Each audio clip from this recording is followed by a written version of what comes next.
The greatest historical rebranding happened in plain sight just last century.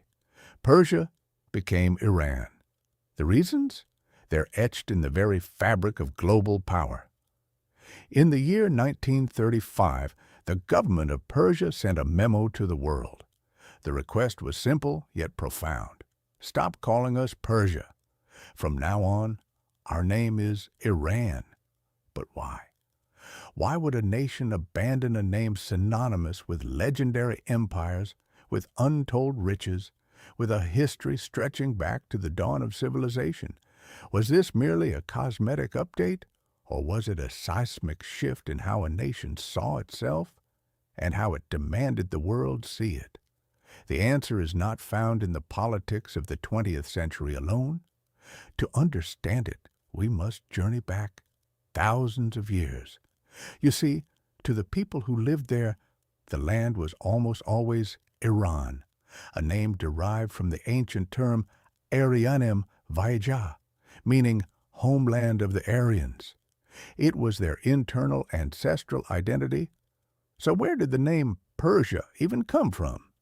It came from outsiders, specifically the ancient Greeks. They first encountered the Achaemenid Empire through one of its dominant tribes, the people from the southern province of Pars or Fars. To the Greeks, everyone from that vast empire was a Persian. It was a label of convenience, an external brand that would, against all odds, stick for over 2,000 years. The brand was powerful. Under kings like Cyrus the Great and Darius, the Persian Empire became the largest the world had ever seen. A superpower built on a revolutionary model of multiculturalism, advanced infrastructure, and centralized authority. Its fame was so great that the name Persia became a shorthand for majesty and power itself. But all empires eventually face a challenger. For Persia, that challenge came in the form of a young Macedonian king named Alexander. His conquest in the 4th century before Christ was a whirlwind that toppled an empire. But did it extinguish a people's identity? After the Greeks, new dynasties rose. The Parthians and then the Sasanians took control, and they made a point to revive the ancient idea of Shah, the empire of the Iranians. They consciously looked back to the glories of Cyrus, re-establishing a distinctly Iranian imperial tradition. But another, even greater change was coming from the desert. The Arab conquests of the 7th century brought a new faith, Islam, and a new language of power, Arabic. For a time, it seemed the ancient flame of Iranian identity might finally be extinguished under this new cultural and religious wave. But it was not.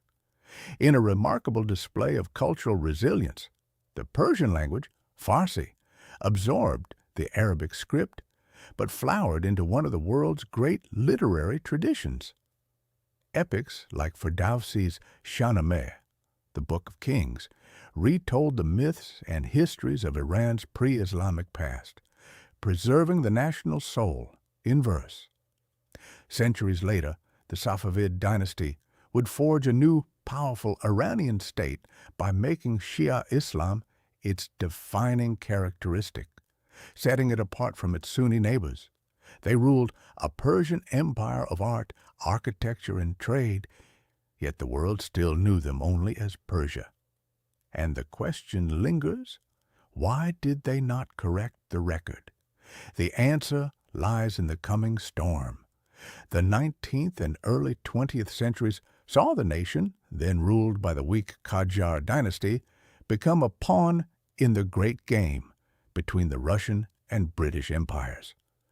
Persia was now a name associated not with glory, but with foreign manipulation, weakness, and decay. The country was being carved up, its resources exploited. It was out of this humiliation that a new kind of leader would emerge. His name was Reza Khan, a military officer who would eventually crown himself Reza Shah Pahlavi. He was a fierce nationalist, determined to drag his nation into the modern era, to centralize power, and to cast off the shackles of foreign domination. To do this, he needed to forge a new national identity, one rooted not in the recent past of weakness, but in a distant past of immense power and prestige. So, in 1935, he made his move.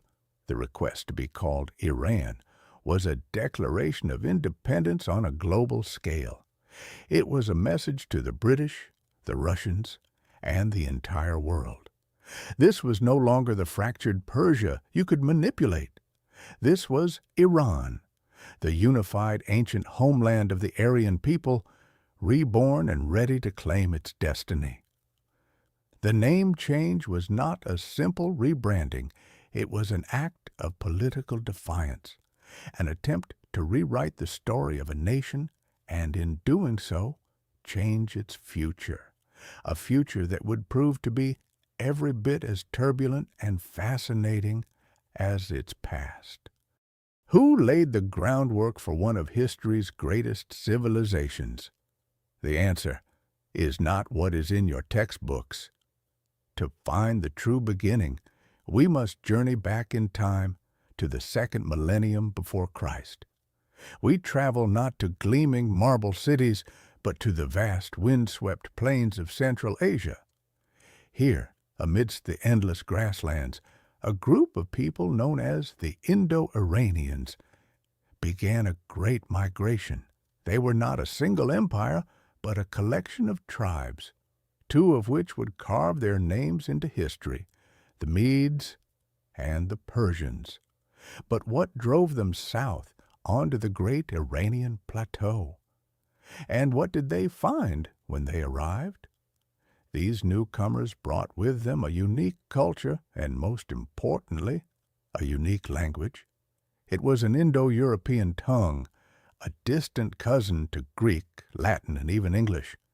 It was decidedly not Arabic, a distinction that would define the soul of this land for millennia to come. This linguistic fault line would become a cultural and political one, shaping destinies in ways these early settlers could never have imagined. But in the early days of this new world, power was not evenly shared, for it was the Medes who first forged a kingdom on the plateau, a powerful empire that dominated the region. The Persians, their kinsmen, were little more than their subjects, ruling a small, seemingly insignificant land in the south called Parsa. For a time, it seemed the Medes were the masters of destiny. Who could have possibly guessed that from this quiet vassal kingdom, a single man would emerge to not only defy his masters, but to build an empire that would change the world forever? Tolerance, the secret weapon of the ancient world's most feared and most revered emperor. You won't believe how it worked. In an age of iron and blood, when empires rose and fell on the edge of a sword, one man built the largest kingdom the world had ever seen. He did it not with cruelty, but with a revolutionary idea that would echo for millennia. How did one leader from a small, forgotten corner of the world unite millions and create the first true superpower? The story begins in the middle of the 6th century before the Common Era, with a young Persian prince named Cyrus. He was a vassal, a subordinate to the powerful Median Empire, ruled by his own grandfather. To his west lay Lydia, a kingdom of legendary wealth. To his south, the glittering ancient metropolis of Babylon. These were the titans of the age. Cyrus was an afterthought. But in the year 550 before the Common Era, the afterthought decided to act. He led a rebellion against the Median king, a move that should have been a death sentence. Yet something incredible happened. The Median army, weary of their own cruel leader, defected. They joined Cyrus. It was the first clue that this was no ordinary conqueror. What did these soldiers see in their enemy that they could not find in their own king? With the Medes now under his banner, Cyrus turned his gaze west to Lydia and its king, Croesus. After a brilliant and decisive campaign, the Lydian kingdom fell. By all the rules of ancient warfare, Croesus should have been executed, his city razed. Instead, Cyrus did the unthinkable. He made Croesus a trusted advisor. This was not mercy as we know it. Was it a sign of weakness or a political masterstroke of profound genius? The final prize was Babylon, the jewel of Mesopotamia, protected by walls so vast they were said to be unconquerable.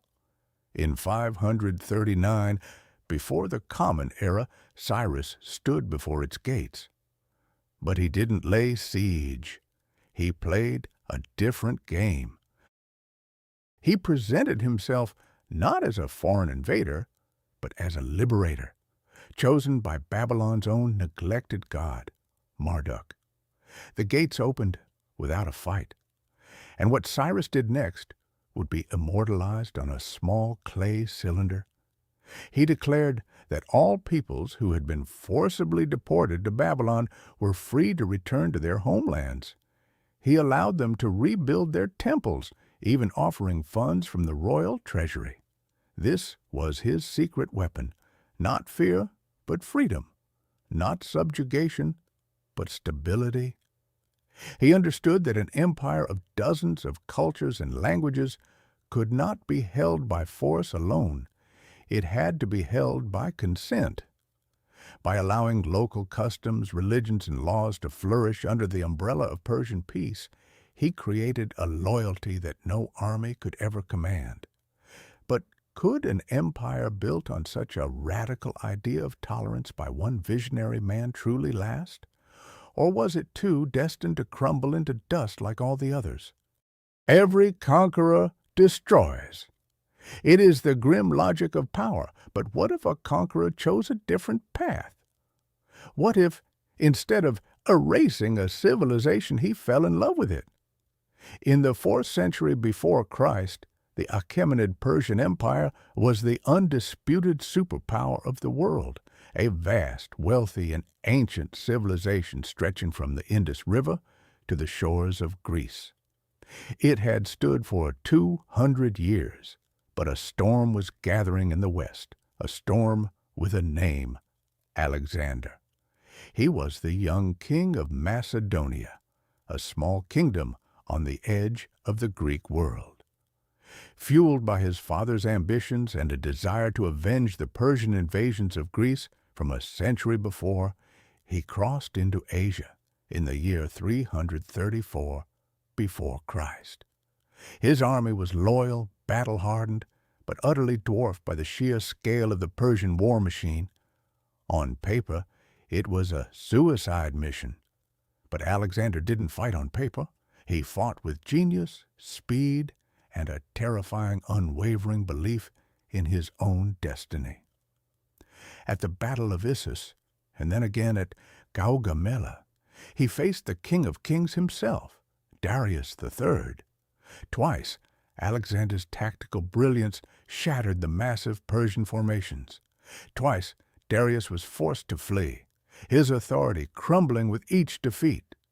With the Persian king on the run, the gates of the empire were thrown open. Babylon, Susa, and finally, the magnificent ceremonial capital of Persepolis, all fell to the young Macedonian, the Traja. And then Alexander did what conquerors do. He gave the order to burn Persepolis to the ground. The flames that consumed the grand halls were seen as the final symbolic act of Greek revenge. This should have been the end of the story, but it wasn't, because in the ashes of Persepolis, something strange began to happen to Alexander. He had destroyed the symbol of Persian power, but he had not destroyed Persia itself. As he journeyed deeper into the heart of the empire, He saw not a land of barbarians, but a sophisticated, ancient culture worthy of respect. So he made a choice that stunned his followers.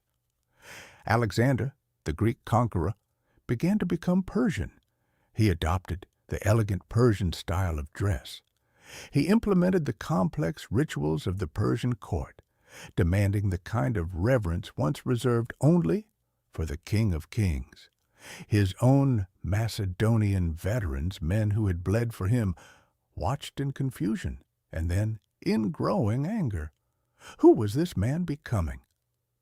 To seal his vision, Alexander staged a mass wedding, ordering 10,000 of his Greek and Macedonian soldiers to marry Persian women. He himself took a Persian wife, Roxana, and later even the daughter of his defeated rival, Darius. He wasn't just conquering a territory, he was trying to merge two worlds, creating a new hybrid civilization, a Hellenistic empire where Greek and Persian were not master and subject, but partners. It was an audacious, almost impossible dream, a dream he would not live to see fulfilled. In 323 before Christ, at the age of just 32, Alexander died of a sudden fever in Babylon. His vast empire, held together by his force of will alone, immediately fractured. His generals, the Diadochi, carved it up into warring kingdoms. The grand fusion of East and West was left as an unfinished symphony. And yet, the dream never truly died. The seeds he had planted of Greek language, art, and philosophy took root in the ancient soil of Persia and beyond, creating a vibrant new Hellenistic culture that would dominate the region for centuries. Alexander failed to build his unified empire, but he succeeded in building a bridge between worlds, leaving behind one of history's most tantalizing questions. What if he had lived? Witness the greatest comeback in history. A civilization swallowed whole, yet somehow emerged more powerful. Imagine an empire the largest the world had ever known, the Achaemenid Empire of Persia. And then, in a storm of conquest, it was gone, consumed by Alexander the Great. The world wrote its obituary. Persia was finished. But what if that ending was actually a new beginning? After Alexander's death, his Greek generals and later the Parthian kings ruled the land. But beneath the surface of foreign rule, a deep memory of greatness smoldered. In the year 224, a Persian noble named Ardashir I rose up, shattering centuries of foreign domination. This was the birth of the Sassanid dynasty. They were not just new kings, they were an idea, a revival. The Sassanids declared themselves the true heirs of the ancient empire, resurrecting the Zoroastrian faith and forging a culture so vibrant it would stand as an equal to the Roman Empire for over 400 years. It was a new Persian Golden Age, but a storm was gathering in the deserts of Arabia, a force that would redraw the map of the world. In the 7th century, the armies of Islam swept across the Middle East. The Sassanid Empire, exhausted from its long wars with Rome, collapsed. The old religion, the old power structure, was dismantled. A new faith, a new language for administration, was imposed. For the second time, it seemed Persia was erased from history. So how did its culture survive a challenge that had broken so many others? This is the great paradox and genius of the Persian spirit. While the language of government became Arabic, the people at home, in the markets, and in their hearts, kept speaking Farsi. They adopted the Arabic script, but used it to write some of the most beautiful poetry the world has ever known. This wasn't submission, it was absorption. Persian scribes, doctors, and engineers became the engine of the new Islamic caliphate. They had been conquered, but now they were running the empire from the inside. When we speak of the Islamic Golden Age, a time of staggering intellectual and scientific progress, we are in many ways speaking of a Persian Renaissance. Scholars like Avicenna, whose medical canon would be the standard text in Europe for 600 years. Poets like Ferdowsi, whose epic, the Shahnameh, or Book of Kings, almost single-handedly preserved the Persian language and its ancient myths. They didn't reject the New World, they captured it and infused it with their own undying culture. But history was not done with this land. In the 16th century, a new dynasty, the Safavids, seized power. They did something that would forever shape the modern identity of the nation. They established Shia Islam as the state religion, creating a distinct identity that separated them from their powerful Sunni neighbors, the Ottomans and the Mughals. This act forged the foundations of the nation we know today. Finally, in 1935, the country's ruler, Reza Shah, made a formal request to the world. He asked that they cease using the name Persia, a name given by outsiders, and instead use the name the people had called their land for millennia, Iran. It was a declaration of a modern identity, rooted in an ancient heritage, looking forward. The story of Iran is not one of a single, unbroken line. It is the story of a civilization that has been shattered and reborn again and again, each time absorbing its conquerors, bending new languages to its will, and weaving every new thread into its ancient, impossibly resilient tapestry. They declared war on 1,000 years of tradition. How did a warrior mystic turn an entire nation Shia, forever changing the map of Islam? To understand the nation of Iran, you must first understand the Safavid dynasty. Before them, the land was a fractured realm, a patchwork of territories ruled by competing warlords. For nearly 900 years, its people had been overwhelmingly Sunni Muslim, sharing a common faith with their powerful neighbors. But that was about to change irrevocably. In the highlands of northwestern Persia, a mystical Sufi order known as the Safaviya was gaining power. They were not kings or generals, but spiritual guides, and yet they commanded the fanatical loyalty of fierce Turkoman warriors, the Kizilbash, or Redheads. What could possibly transform a spiritual movement into an imperial one? The answer came in the form of a boy named Ismail. He took leadership of the order as a child and emerged from hiding at the age of 12, a figure of almost messianic prophecy, burning to avenge his father and grandfather. In the year 1501, at just 14 years old, he conquered the city of Tabriz and declared himself Shah, or king, and then he made an announcement that would echo for centuries. From that day forward, the official state religion would be Twelver Shia Islam. The Sunni majority was given a terrifyingly simple choice: convert, flee, or be killed. Why would a teenage ruler make such a radical, dangerous gamble? He was intentionally drawing a line in the sand, separating his new empire from the vast Sunni world that surrounded it, most notably the powerful Ottoman Empire to the west. It was a declaration of war on the established order. This forced conversion was brutal and absolute. It created a distinct Persian and Shia identity, unifying the plateau under a single banner of faith for the first time in centuries.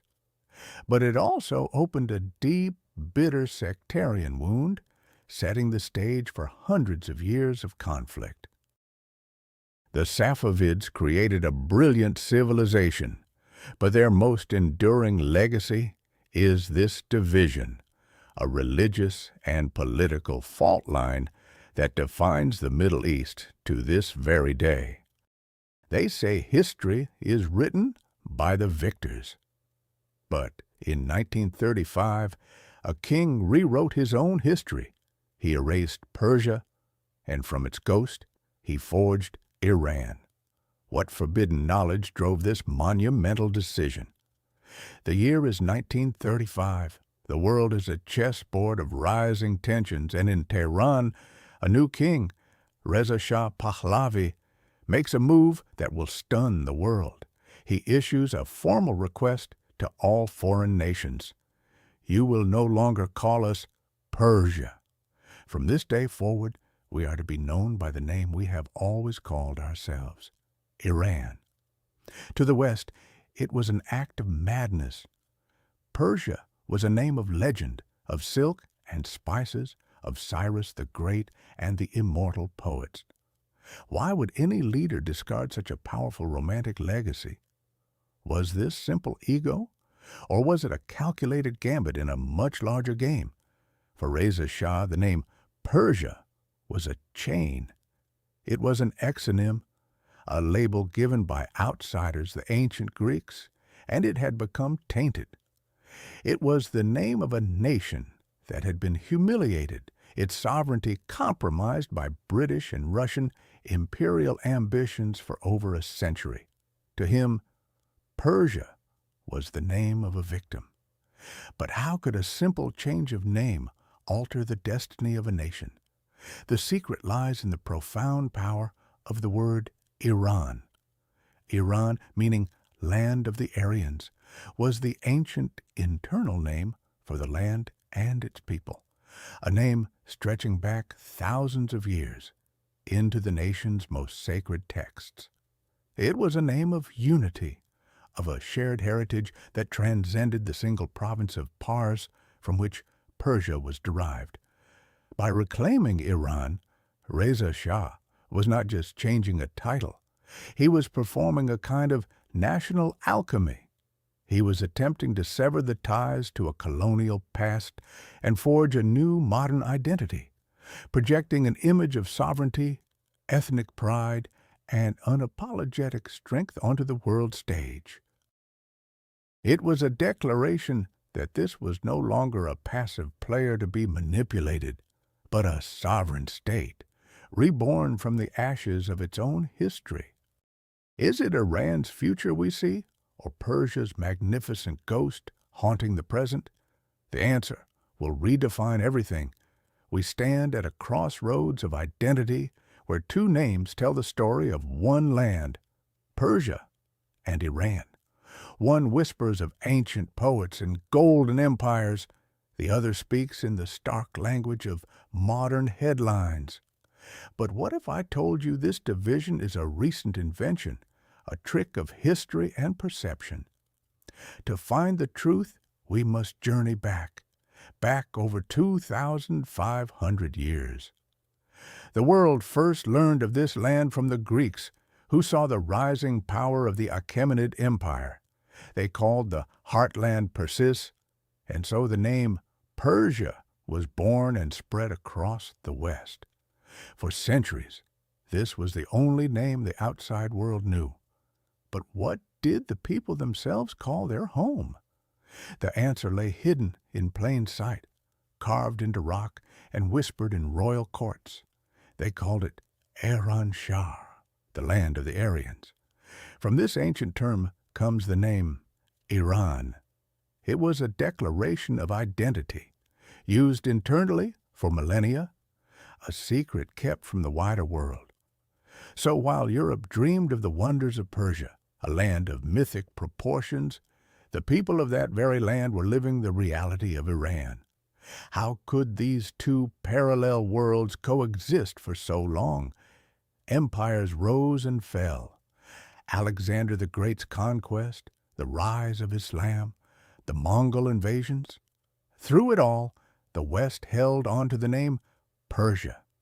It became a brand for luxury, for mystery, for a history that felt safely in the past.